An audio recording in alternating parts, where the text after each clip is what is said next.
Hi ആൾ Ernest അക്കാഡമിയുടെ മറ്റൊരു വീഡിയോയിലേക്ക് സ്വാഗതം.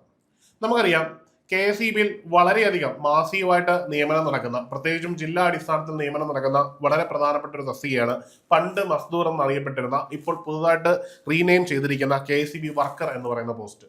ഈ ഒരു പോസ്റ്റിനെ പറ്റി പറയുകയാണെങ്കിൽ KSEBിയിലെ തന്നെ ഒരു എൻട്രി ലെവൽ പോസ്റ്റാണ്, അത്യാവശ്യം നല്ല സാലറി ഉള്ള പോസ്റ്റാണ്.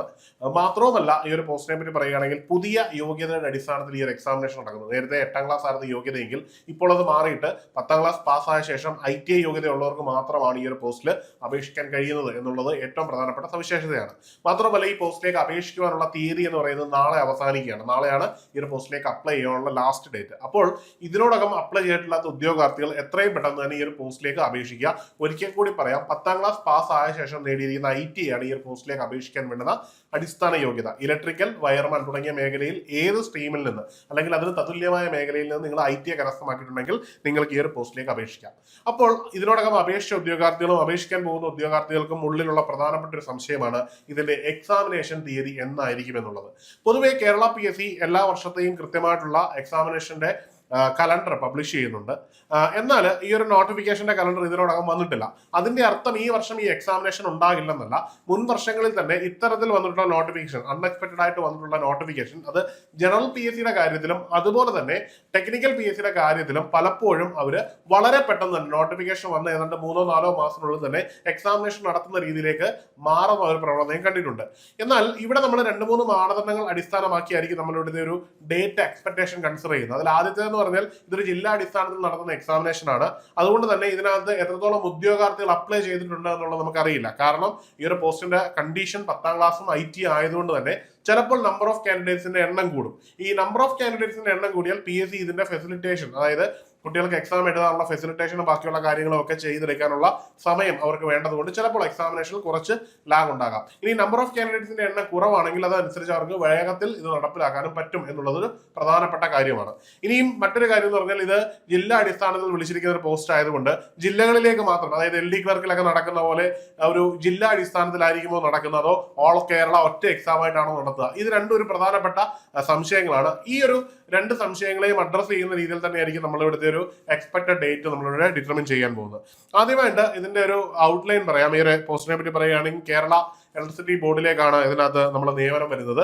ഇതിൽ സാലറി എന്ന് പറയുമ്പോൾ 24,400 തുടങ്ങി 43,600 ഒരു എൻട്രി ലെവൽ പോസ്റ്റ് ആണെങ്കിൽ പോലും ഇവിടെ അത്യാവശ്യം നല്ല സാലറി ഉണ്ട്. ഒരു സർക്കാർ സ്ഥാപനത്തിൽ എൻട്രി ലെവലിൽ കിട്ടുന്നതിനേക്കാളും കുറച്ചും കൂടി സാലറി കൂടുതലാണ് KSEBിയിൽ എന്നുള്ളതിന്റെ ഏറ്റവും വലിയ തെളിവാണ് ഇവിടെ. ഇനിയും ഇതിന്റെ നിയമനം ഡിസ്ട്രിക്ട് ബേസ് ആണെന്ന് ഞാൻ പറഞ്ഞു. 18 മുതൽ 40 വയസ്സ് വരെ ഉള്ളവർക്കാണ് ഈ ഒരു പോസ്റ്റിലേക്ക് അപേക്ഷിക്കാൻ പറ്റുന്നത്. ഇതിന്റെ യോഗ്യതയും ഓൾറെഡി നമ്മൾ പറഞ്ഞതാണ്. ഇനിയും നമ്മളിവിടെ പ്രധാനമായിട്ടും അസസ് ചെയ്യാൻ പോകുന്നതെന്ന് പറഞ്ഞാൽ, ഇതിനു മുമ്പ്, അതായത് കഴിഞ്ഞ വർഷം നടന്നൊരു എക്സാമിനേഷൻ ആണ്, അതായത് അസിസ്റ്റന്റ് ഇലക്ട്രിക്കൽ ഇൻസ്പെക്ടർ എന്ന് പറയുന്ന ഒരു പോസ്റ്റ്.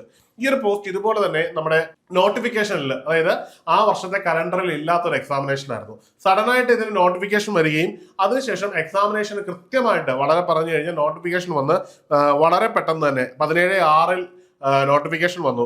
അതിനുശേഷം ഇതിന്റെ ഡേറ്റ് വന്നത്, എക്സാമിനേഷന്റെ ഡേറ്റ് വന്നത് 14/11 കാരണം ഇത്ര ഗ്യാപ്പിൽ തന്നെ, ഇത്ര ചെറിയൊരു സമയത്തിനുള്ളിൽ തന്നെ ഈ ഒരു എക്സാമിനേഷൻ നടക്കുന്നത് നമുക്കിവിടെ കാണാൻ കഴിഞ്ഞു.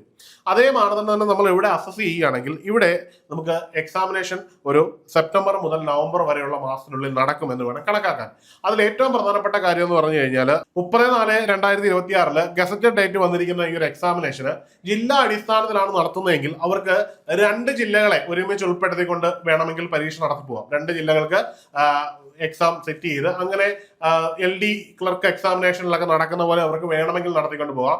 അങ്ങനെ ഉണ്ടെങ്കിലും ഈ പറയുന്ന പോലെ സെപ്റ്റംബർ മുതൽ നവംബർ വരെയുള്ള മാസങ്ങളിൽ നടത്താം. അപ്പോൾ റാൻഡം അനുസരിച്ച് നമ്മൾ കൊടുത്തിരിക്കുന്ന ജില്ലയ്ക്കായിരിക്കും, അതായത് നമ്മൾ പ്രിഫർ ചെയ്തിരിക്കുന്ന ജില്ലയ്ക്ക് എപ്പോൾ വേണമെങ്കിലും എന്ത് പറ്റാം, ഒരു എക്സാമിനേഷൻ വരാനോ അത് എഴുതാനോ ഉള്ള സാധ്യതയുണ്ട്. അത് ആ ഒരു മാനദണ്ഡം നടക്കുകയാണ്. ഇനി കാൻഡിഡേറ്റ്സിന്റെ എണ്ണം കുറവാണ്, ഓൾ കേരള ലെവലിൽ ഒരുമിച്ച് കേരളത്തിൽ മുഴുവൻ അവരെ അക്കോമഡേറ്റ് ചെയ്തുകൊണ്ട് എക്സാം നടത്താനുള്ളൊരു കാൻഡിഡേറ്റ് നമ്പറേ ഉള്ളൂ എന്നുണ്ടെങ്കിൽ കേരളം മുഴുവനുള്ള ഉദ്യോഗാർത്ഥികളെ ഉൾപ്പെടുത്തിക്കൊണ്ടായിരിക്കും അവർ എക്സാമിനേഷൻ നടത്തുന്നത്. അത് എപ്പോഴും സെപ്റ്റംബർ അവസാനമോ അല്ലെങ്കിൽ നവംബറിലേക്കോ വരെ നീണ്ടു പോകാനുള്ള ഒരു പ്രവണതയാണ് കൂടുതൽ. കാരണം മുഴുവൻ കാൻഡിഡേറ്റ്സിനുള്ള ഫെസിലിറ്റി ചെയ്തുകൊണ്ടായിരിക്കണം അവർ ഈ ഒരു എക്സാം നടത്തുന്നത്. അതുകൊണ്ട് തന്നെ നമുക്ക് എന്താണെങ്കിലും ഈ വർഷം തന്നെ നവംബറിനും മുമ്പായിട്ട് ഈ ഒരു എക്സാമിനേഷൻ നടക്കും. അതായത് നവംബർ അവസാനിക്കുന്നതിന് മുമ്പ് തന്നെ ഈ ഒരു എക്സാമിനേഷൻ നടക്കും എന്ന് വേണം കരുതാൻ. അപ്പോൾ മാക്സിമം നമുക്ക് എന്ത് ചെയ്യാം, സെപ്റ്റംബറിൽ എക്സ്പെക്ട് ചെയ്താൽ മതി. സെപ്റ്റംബർ അല്ലെങ്കിൽ സെപ്റ്റംബർ അവസാനം എക്സ്പെക്ട് ചെയ്താൽ മതി. മാക്സിമം നവംബറിനപ്പുറത്തേക്ക് പോകാനുള്ള സാധ്യതയും സാധാരണ രീതിയിൽ കുറവാണ്. ഇതൊരു സാധ്യതയാണ്. മേ ബി PSCക്ക് ഫെസിലിറ്റി കൊടുക്കാൻ പറ്റിയില്ലെങ്കിൽ കുറച്ചും കൂടി നീണ്ടു പോയിക്കൂടാഴിയില്ല. പക്ഷേ പരീക്ഷയ്ക്ക് തയ്യാറെടുക്കുന്ന ഒരു ഉദ്യോഗാർത്ഥിയെ സംബന്ധിച്ചിടത്തോളം കിട്ടാൻ സാധ്യതയുള്ള ഒരു ജോലി ആയതുകൊണ്ട് നമുക്ക് ഇതിൽ ചാൻസ് എടുക്കാൻ പറ്റത്തില്ല. അപ്പോൾ നമ്മളുടെ പഠനം ഒരു സെപ്റ്റംബർ മധ്യത്തിൽ ഈ ഒരു എക്സാമിനേഷൻ നടക്കും എന്ന രീതിയിൽ ഒരു ഗോൾ സെറ്റ് ചെയ്തുകൊണ്ട് വേണം നമ്മൾ നമ്മുടെ സിലബസിനെ അപ്രോച്ച് ചെയ്യാനും സിലബസ് പഠിച്ചു തീർക്കാനും. അതിനുശേഷം കിട്ടുന്ന സമയമൊക്കെ നമ്മുടെ റിവിഷന്റെയും അതുപോലെ തന്നെ ക്വസ്റ്റ്യൻ പേപ്പർ വർക്കൗട്ടിന്റെയും ഒരു പ്രധാനപ്പെട്ട ഒരു പോയിന്റ് ആയിട്ട് മാറ്റിയാൽ നിങ്ങൾക്ക് ഈ ഒരു ടാസ്ക്, ഈ ഒരു എക്സാമിനേഷൻ വളരെ കംഫർട്ടബിൾ ആയിട്ട് എന്ത് ചെയ്യാം, ക്ലിയർ ചെയ്ത് പോകാൻ പറ്റും എന്നുള്ളത് ഉറപ്പുള്ള ഒരു കാര്യമാണ്. അപ്പോൾ ഇത് നിങ്ങളുടെ ഒരു വലിയ ലക്ഷ്യമായിട്ട് മനസ്സിൽ സെറ്റ് ചെയ്ത് മുമ്പോട്ട് പോവുക.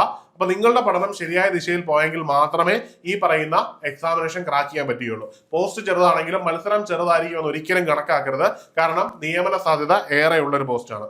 അതുകൊണ്ട് തന്നെ ഏണസ്റ്റ് അക്കാഡമിയിൽ നമ്മൾ കോഴ്സുകൾ സ്റ്റാർട്ട് ചെയ്തിട്ടുണ്ട്. ധാരാളം ഉദ്യോഗാർത്ഥികൾ ഇതിനോടകം തന്നെ ചേർന്ന് പഠിച്ചു തുടങ്ങിയിരിക്കുകയാണ്.